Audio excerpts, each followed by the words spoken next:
Welcome to our deep dive, everybody. Today, we're tackling the psychology of love. Ooh, exciting. We're going to figure out the why and the how of falling head over The heels. science behind those butterflies. Exactly. And we'll see if we can crack the code of keeping that spark alive. We've got some really cool articles lined up from psychology journals and websites. Basically all the nerdy stuff minus the textbooks. Exactly. So let's jump right in. You know that feeling when you first fall for someone? Oh, yeah. Your heart's racing, you're a little obsessed, you basically feel high on life. You can't stop thinking about them. Totally. What's the science behind that crazy rush? It's like a biological party in your brain. You've got these neurochemicals, dopamine, oxytocin, phenylethylamine, they all go wild. Those are some big words. Right. But basically, they act like amphetamines. They make you super alert, full of energy, and completely fixated on the object of your affection. So love is like nature's speed dating drug. Kind of.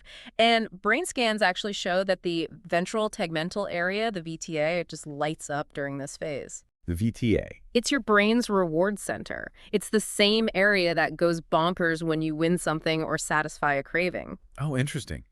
So is our need for connection as basic as our need for food or water? Well, some researchers say love is hardwired into us. Like it's evolutionary. Yeah, to make sure we, procreate and the species keeps going. Makes sense. Survival of the fittest and the most love-struck. Right. But there's another side to this. Some believe that romantic love is more of a story we tell ourselves. Like a societal thing. Exactly. It's a way to, sanction sexuality, create those long-term bonds for raising kids, and fit into societal norms. Nature versus nurture. Right. But whether it's a drive or a story we tell ourselves, the neuroscience is clear. Love has a huge impact on our brain chemistry and function. It's like love is a real thing in our brains. Absolutely. It leaves a footprint. So what happens when that initial craziness fades a little? Does the fire just die out? Yeah, is that all downhill from there? Not at all. Actually, as love matures, the brain areas associated with it actually expand and shift. What do you mean? Well, early stage love, that intense heart-racing phase, that's all about the reward system, driven by dopamine. But as love grows, we see more activity in other areas, like the basal ganglia. Okay, and what's so special about the basal ganglia? Well, it's involved in motor control, habit formation, and get this, attachment. Think about how couples form their own little rituals, inside jokes, ways of being together. Yeah. That's partly the work of the basal ganglia. It strengthens those bonds through all those repeated interactions and shared experiences. It's like building a couple's history, right? Exactly. And here's something really cool is that even couples who've been together for years, they still show activity in those dopamine-rich reward regions when they see their partner. The spark can last. It absolutely can. And there's another key player, the angular gyrus. Another brain region. Yep. It becomes more active as love matures. It helps us understand complex language, others' intentions, and even promotes empathy. Is that why some couples can, finish each other's sentences? Precisely. As love grows, we literally become more in tune with our partner's thoughts and feelings. Our brains are actually rewiring themselves to create a deeper understanding. Wow, that's amazing. So love literally shapes our brains. Absolutely. And it's a continuous process. It's not just a one-time thing. As love evolves, so does the brain. It's incredibly dynamic. I'm already blown away, and we've only just scratched the surface. In the next part of our deep dive, we're going to get practical. We'll talk about how to nurture love and keep those relationships thriving based on what we've learned. Welcome back to our deep dive into the psychology of love. We've uncovered some pretty fascinating brain science so far. It's amazing how much is going on up there when we fall in love. Right. But let's get practical for a minute.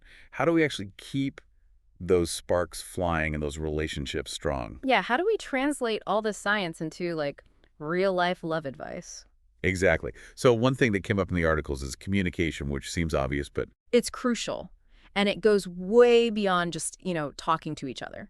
so what does effective communication look like when it comes to romance? It's about expressing your needs and desires, being honest about what you're feeling. Sure. But it's also about really listening to your partner, understanding their perspective. Being present. Yes.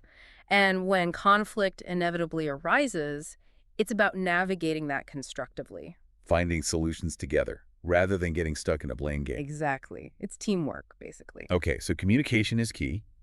But what about that initial intensity? Those butterflies, that crazy rush of falling in love. It's hard to maintain that 204/7, right? Yeah. Does it just fade away over time? Well, it's true that those early stages are fueled by a surge of hormones and those neurochemicals we talked about. The ones that make us feel euphoric and obsessed. Exactly. But as love matures, those chemicals naturally level out. It's like coming down from a natural high, you know? So does that mean the excitement is over? Not at all. This is where building a solid foundation of friendship and mutual respect comes in. Because those qualities help you weather the storms. Exactly. When those intense feelings fade a bit, having a strong friendship to fall back on can make all the difference. It helps you navigate those inevitable ups and downs that life throws your way. It's like transitioning from fireworks to a cozy fireplace, right? I love that analogy. Mhm. And even as those initial flames die down a bit, you can still keep the spark alive. How do we do that? One article suggested injecting a little novelty into your relationship, trying new things together, shaking up the routine a bit. So date nights, new hobbies, even just trying a different restaurant. Exactly. It's about breaking out of those predictable patterns and injecting a little excitement and surprise back into the relationship. It's like reminding your brain why it fell in love in the first place. Yes.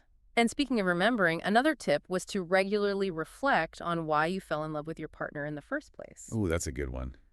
It's easy to get caught up in the day-to-day and forget those things. Right.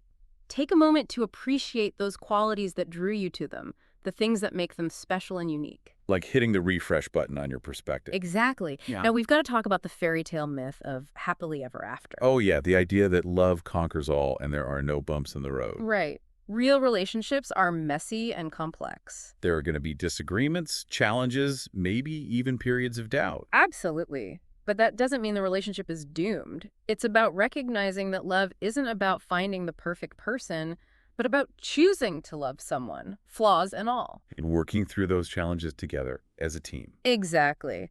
That's where communication, compromise, and a whole lot of empathy come into play. So it sounds like keeping love alive is a conscious choice, not just a matter of luck or fate.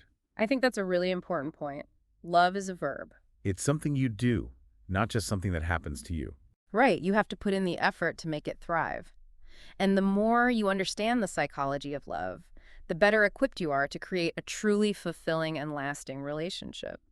Speaking of understanding, one thing that stuck out to me is the idea that our past experiences can shape our current relationships. Oh, absolutely. We develop these patterns in our relationships, sometimes unconsciously, based on our early attachments and experiences.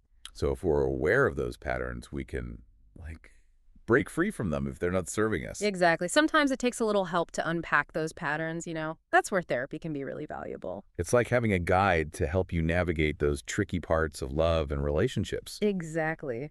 Therapy can help you understand yourself better, identify those patterns, and ultimately create healthier, happier relationships. It's like giving yourself a relationship tune-up.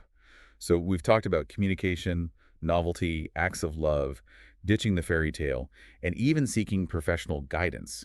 Anything else we can add to our toolkit for nurturing love? One that really resonated with me was remembering to appreciate the little things. Oh, those everyday acts of kindness and affection. Exactly. Those seemingly small gestures can be incredibly powerful. Leaving a note for your partner, making their favorite coffee, just giving them a hug when they need it. Those little things add up, right? It shows your partner that you're thinking of them and that you care. Exactly. It goes back to that idea of love as a verb. It's about being present, attentive, and expressing your love in those everyday moments. So to wrap things up, keeping those loving feelings alive is about good communication, trying new things together, remembering why you fell in love, appreciating the small stuff, and putting in the effort to create a loving and supportive environment. That's a great summary. It's about recognizing that love is a dynamic process, not just a static state. It requires effort and intentionality, but the rewards are truly immeasurable. It's like a dance, You have to keep moving, adjusting, finding new ways to connect. Beautiful analogy. And when you find that rhythm together, love can be one of the most enriching and rewarding experiences life has to offer. Something that really fascinates me is how love actually changes the physical structure of our brains. It's incredible, right? It's like our brains are mirroring that deep connection we feel. In the next part of our deep dive, let's explore that more. How do our brains adapt as love evolves from those intense early feelings to a more mature long-term bond? I'd love to delve into that. It's a fascinating area of research that really highlights the enduring power of love. Welcome back to our deep dive into the psychology of love. It's amazing how love can literally rewire our brains. Right. It's not just like a metaphor. It actually changes the physical structure. Yeah. So let's go back to that ventral tegmental area, the VTA. The brain's party central when you first fall in love. Exactly. What's happening there in those early stages? So, you know that feeling when you're totally smitten and can't stop thinking about someone? Like they're all you think about. Yeah, that's your VTA going into overdrive. It's flooded with dopamine, that feel-good chemical. It's like your brain is rewarding you for finding a potential mate. Exactly. But here's the thing. As love matures, the activity in the VTA starts to spread to other parts of the brain. It's like the love is like branching out. Yes. One key area is the basal ganglia. Remind me, what does that do again? Well, it's involved in motor control, habits, and importantly, attachment. Think about those little rituals you develop as a couple. Inside jokes, things like that. Exactly. That's partly the work of the basal ganglia. It strengthens those bonds through all those shared experiences. So does that mean things inevitably become less exciting as those early intense feelings fade? Not necessarily. Even couples who've been together for years still show activity in those dopamine reward areas when they see their partner. So the spark can last. Absolutely. And there's another brain area that comes into play as love matures, the angular gyrus. What does that one do?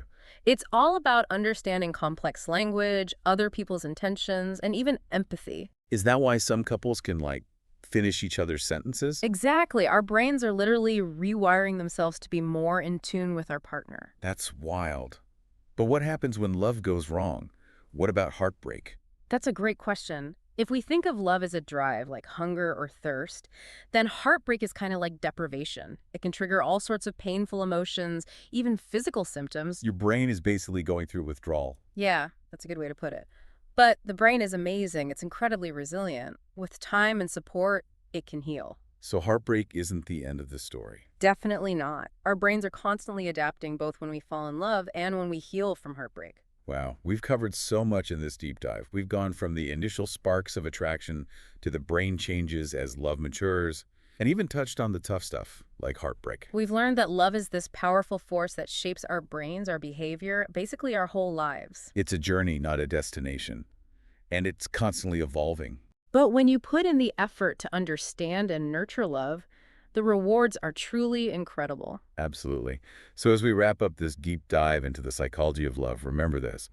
Love is powerful.